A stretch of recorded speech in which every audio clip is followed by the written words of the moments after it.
Welcome back, everyone. So, we are currently dealing with the module 5, servlets and JSPs of the course Java J2E, ISE 641. So, myself, Vandana, Assistant Professor, Information Science and Engineering Department of New Horizon College of Engineering. So, today we'll be dealing with the last topic of the servlet programming. And after that, in the subsequent classes, we will start with the JSPs. So let me just quickly take a brief of what all we have studied till now. So with respect to the servlets, we studied the web architecture. We have basically seen how to write a hello world program in servlet programming, the importance of HTTP servlet classes and the various interfaces. We also basically studied about the HTTP sessions and the cookie handling. So in today's class, I would like to give you an overview of request dispatcher concept. Okay, so there are scenarios where from a particular web page you have to basically navigate to another web page, and based upon the use case, the response of that particular web page rendered should be different. So let us assume a simple scenario that you are basically using the username and the password, and you are trying to log into a particular website. Now, when you log in, and let us assume that everything is correct, the credentials are correct, your request should be basically forwarded to a new web page which should be rendered by a different servlet or a JSP or a simple HTML page. So basically, one request is getting forwarded to some other web resource. So when I say the web resource, it can be a simple HTML page, it can be a servlet or a JSP. Second scenario can be when, as I said, I enter the username and the password and the credentials are wrong. So in such a case, what happens is the response that you basically give back to the client should include also the error messages. So these are some of the scenarios where a particular request has to be basically forwarded from one web element, okay, or a web resource to another web resource. And here is where the concept of request dispatcher basically comes into picture. So let me just share the PPTs and try to elaborate more about this particular concept.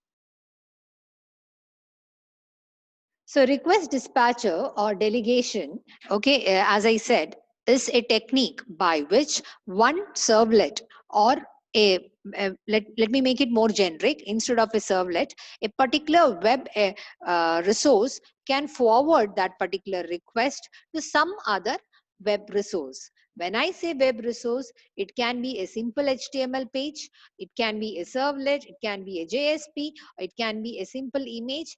Basically, it is the process of basic forwarding the request from one web resource to another web resource. To achieve this, we have an interface called as the request dispatcher, the implementation of which defines how an object which can be used to dispatch the request to any other resources on the server. The request dispatcher class enables your servlet to call another servlet from inside another servlet. The other servlet called as if it's an HTTP request was sent from the browser side. So let me tell you program diagrammatically how it is first. So let's assume that we have a client who's making a particular request for a specific client request is basically being forwarded. So this client request goes to a particular servlet. Now the servlet will generate a response. Let us assume that this request cannot be alone handled by one servlet. In such a case, that should be forwarded to a second servlet, which is running either on the same web container or altogether on a different system. Now the response from the second servlet should be basically sent back to the client. This can be one scenario. Okay.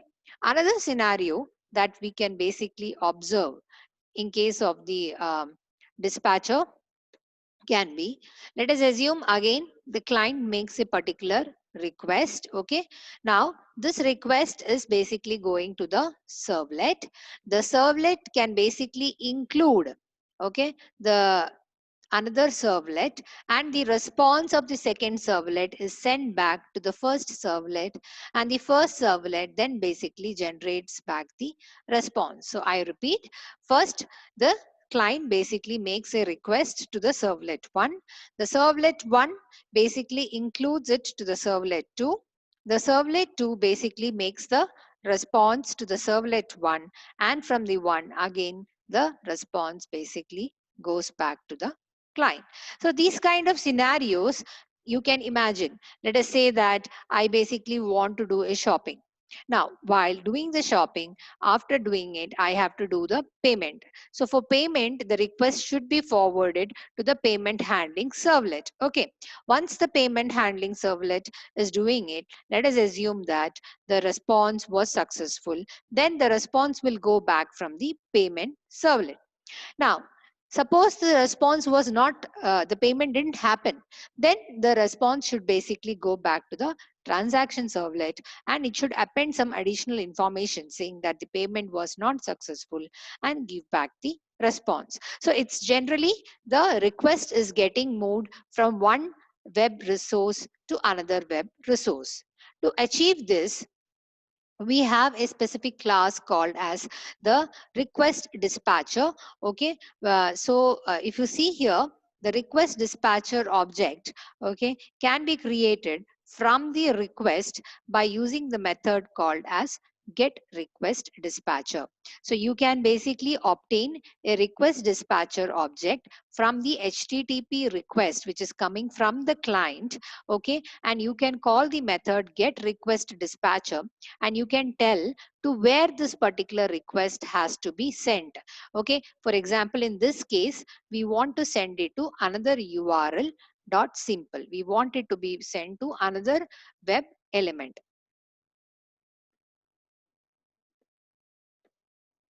So now it refers to the request of a single client passing through many servlets, JSPs, in a web application. So predominantly the request dispatcher is a class, okay, Java x.servlet.request dispatcher. Inside that we have a specific method called as get request dispatcher, where it takes an element of string type.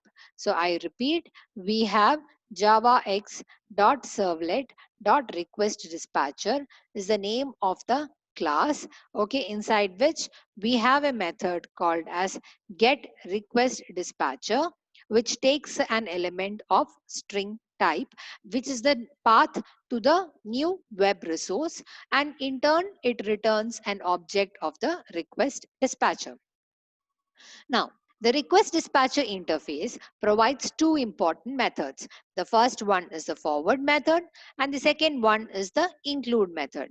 The forward method has servlet request object and servlet response object. Same way, inside the include method, we have servlet request object and the servlet response object. Both of them are used for request dispatching.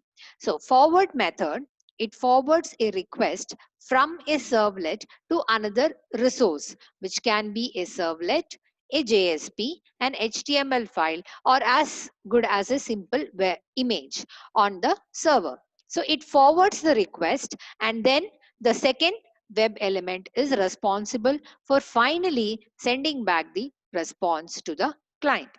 In case of include method, it includes the contents of the resource to which it is handing over this particular object. So from the first element, it will basically send the request to the second, and its response will be sent back to the first, and the first web element or the web resource has to include the contents which it got back as a part of the response to the client. So as the name says, forward is just forwarding, and it's now the responsibility of the receiving web resource to give back the response. Include, on the other hand, we have to include the contents of the resource, okay, which has been received from the web element to which this particular request was dispatched.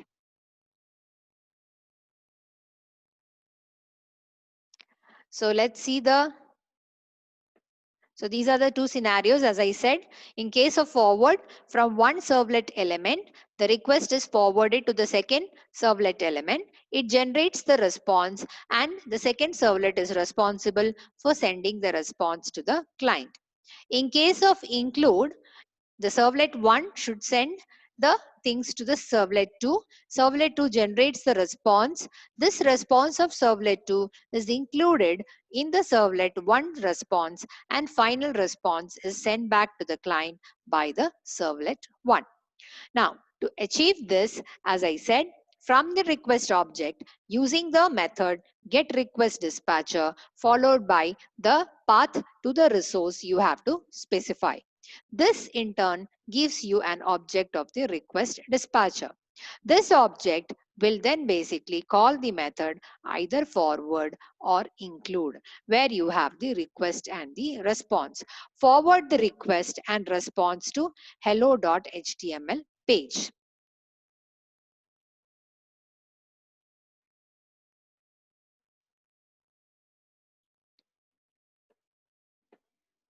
Second thing, same way you have to create an object of the request dispatcher and followed by dot include. If you do, you will get the request and the response. So let's see a simple example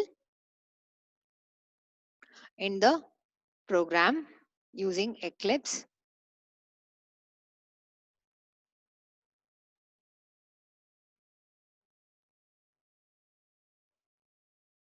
Okay, so this is what is being expected as a part of the output of this particular program. So you can see that when I run the project, I basically get a web page for login. So let me give my username and the password. Now, and I press the login button. When I do this, you can see that it has included an extra message saying that sorry, the username or the password is an error. And along with that, it basically gives back the name and the password login page, which was shown first. Now, again, I basically type name and the correct password and I press the login. It basically takes me to a new page which is shown as welcome Vandana.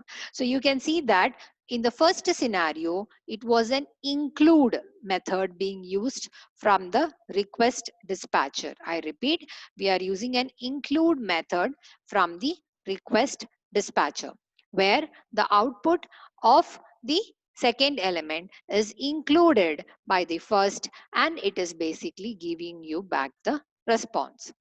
In case of the second scenario, when I have given the correct username and password, it forwarded my request to another web element called as welcome, and it basically showed welcome Vandana. I would like to reiterate and repeat this once again.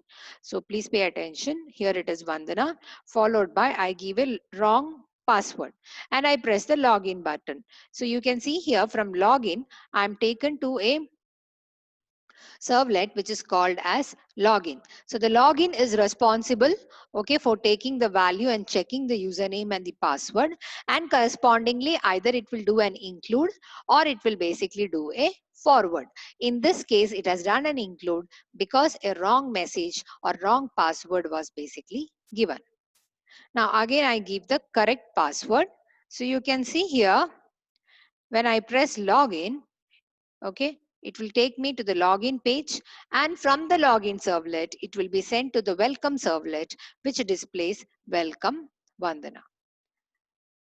Now let me explain the code for the same. So I have created a new dynamic web project called as dispatcher learn. Okay, in this dispatcher learn you can basically see we have src folder. Inside that I have two servlets. One is login.java and the other one is welcome.java. Inside the web content we have called something called as index.html. We have something called as index.html. Now, Index.html, if we open, we can see that I have a form with an action called login. So instead of login, you can write the complete name called as http:// localhost 8080 / dispatcher learn / login. Now, since here the servlet is in the same system and the same project, I thought to avoid this and just write the name of the servlet. The method which is used here is post. So of course, in the login.java, do post method should be implemented. Next, we have two elements. The first one is input type text and the second one is input type password with the names as username and user pass. The last one is input type, which is of submit, and the value which is given on the button is written as login. Okay. So this is all about a simple HTML page. Now comes to login.java. This is a simple servlet program which extends HTTP servlet. Inside this, we have the method called as doPost. So what we are doing first is from the response, we are creating the print writer stream. Now, from the request object, I get the values of the name and the password which we are filling through the form. If the password is secret, then I basically forward the request to a web resource called as welcome. What exactly is this welcome? Welcome is a servlet which is written inside the file called as welcome.java.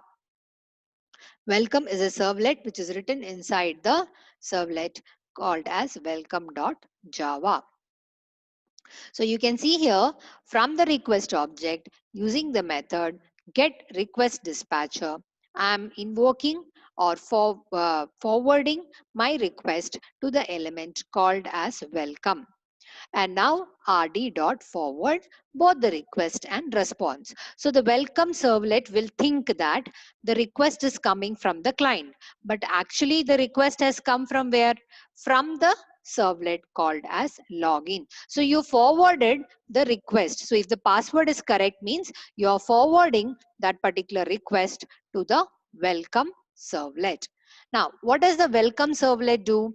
The welcome servlet inside its do post will take the username and it will print a message saying that welcome whatever is the username. So that's why when I typed Vandana, it showed me the response with the correct password. If I have typed, it shows me welcome followed by Vandana. Now, in case if the password is wrong, if it is not basically secret, let us assume that the password is not secret, then in such a case, it will print a message called as out.print, sorry, username or password error. Okay, so this will be actually sent back to the client as a part of the response. Along with that, it will also basically send, okay, the content or the response from the web resource called as index.html. How exactly it is done? It will create an object of the request dispatcher, okay, request dot get request dispatcher / index.html, and it will give back the response, okay, to the object called as rd. So we created an object of the request dispatcher. Now I call rd.include. So if you see here, I have used forward, here I have used include, because here the response will be finally sent back by the welcome servlet. As you can see here, out.println is done by the welcome servlet. In this case, it is actually doing a response, and along with that particular response, it is also including the response from the element /index.html. Why did I write /index.html? Because slash will take me to the root folder. Okay, under the root folder, you have this index.html. That's why you can see the response. It will basically show sorry, username or password is error. Along with that, the content of index.html. So I would like to show the output once again. So please see here, I have given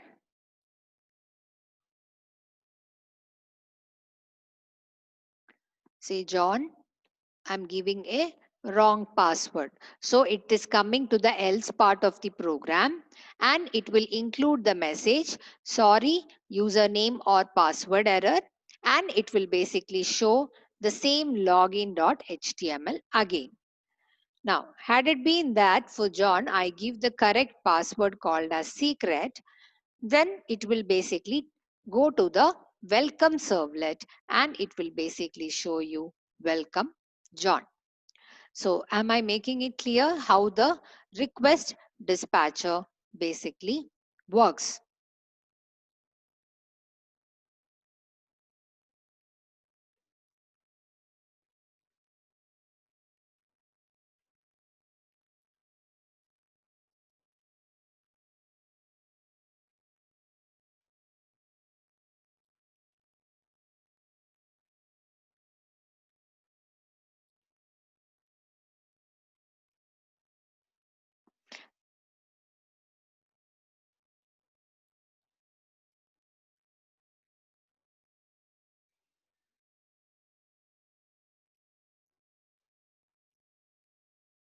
So let's see one more example.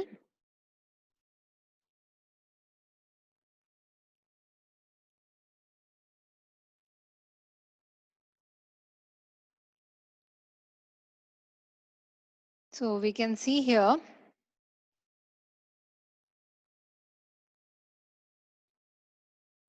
I have request dispatcher, another web project or dynamic web project. Okay. Inside this, we have Java resource. Okay. SRC.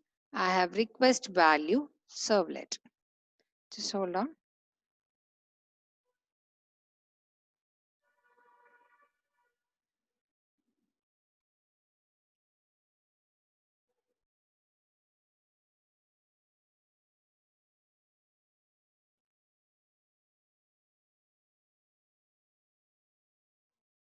So you can use the servlets along with the JSPs to forward the content from one particular web element to another basically web element. Okay.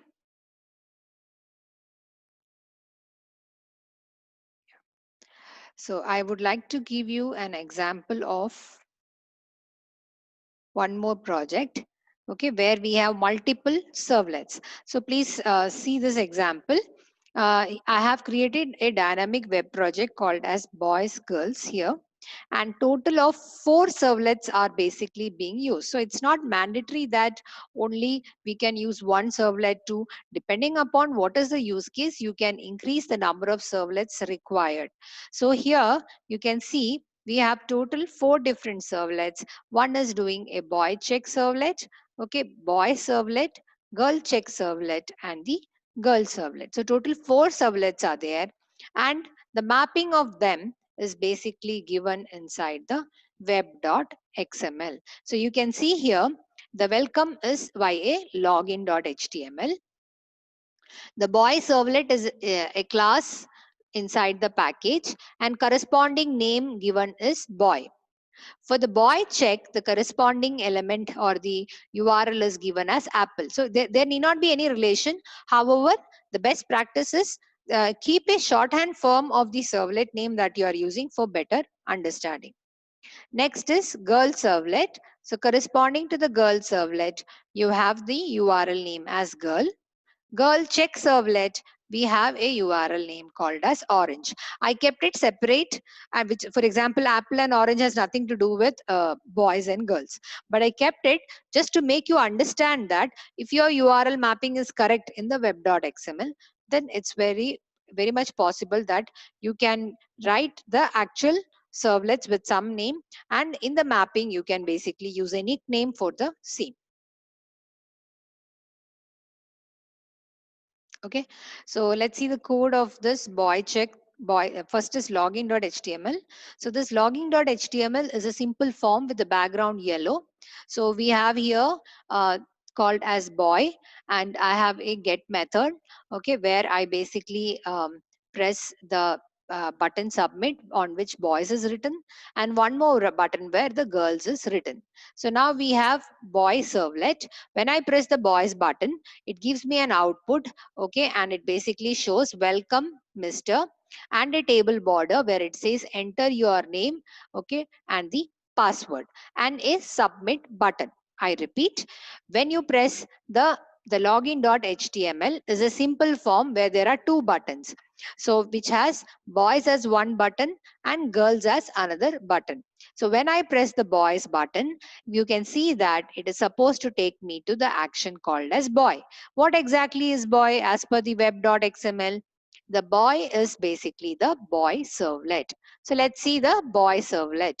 Inside the boy servlet get method, we have written a particular form, same HTML code we have written inside out.println, where I am constructing the HTML with the background color red. I print welcome Mr. Now comes a form, and the action of that is /apple. That means when I press a submit button inside this particular form, it should take me to the servlet called as apple.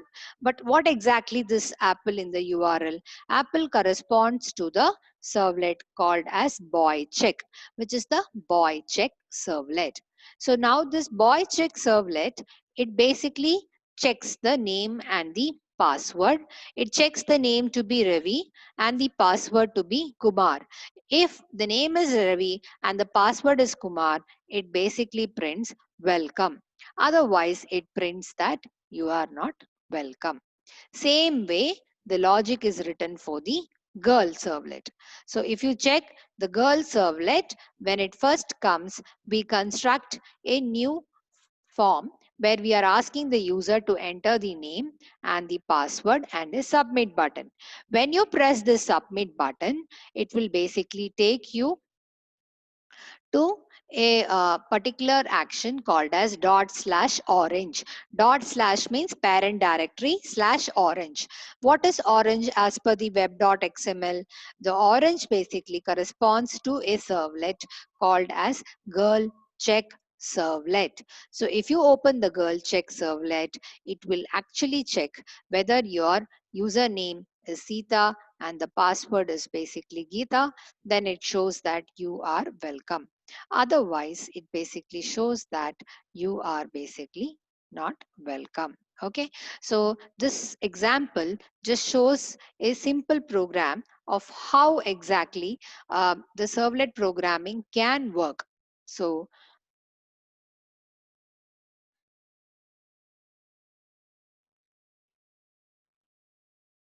let me run this program and I'll show you the output. So when you run this program, the output is shown like this. So first thing you can see here, 8089 boys, girls. This is the login.html. Why it is not showing here login.html? Because in your web.xml, you have told that the welcome page is login.html. Now comes boys. It will take you to the boy servlet. Can you see here? Which renders a web page where you have to type the username and the password. So I am pressing Ravi and Kumar. It should take me to the servlet called as Apple, and it will say that hello Mr. Ravi, you are welcome. If the password is something else, then it will say that you are not welcome. Are you getting it? Same way, let's go and check the girls project. So girls, it is Sita, Geeta. If it is wrong, then it will say that you are not welcome. And if you basically give the correct values, okay, for the Sita and the Geeta as the password, then the things will work. For example, you are welcome. So this demonstrates that you can basically use multiple servlets and you can basically have a flow of the information between them. Either you can use the request dispatchers, okay, or you can construct the forms within the servlets, and in the action part, you can tell how to direct the control from one web element to one web resource to another web resource. Okay, so with this, we basically conclude the servlet part in the fifth module. So I would like to reiterate what all we have covered till now. So we have studied the web architecture, MVC design pattern. We have studied what is meant by servlets, the life cycle of the servlets. Then we studied about the generic servlet and the HTTP servlet. We have studied about the HTTP protocol, get and post, and how does the request and the response packets are there. Then what is the support of servlets APIs. Then we studied about HTTP sessions and cookie handling. And last but not the least, we have seen the request dispatcher. For each of them, we have basically gone through the programs and I have demonstrated the programs. Okay, so with this, we will conclude this session. The next topic will be about the JSPs. Thank you and happy learning.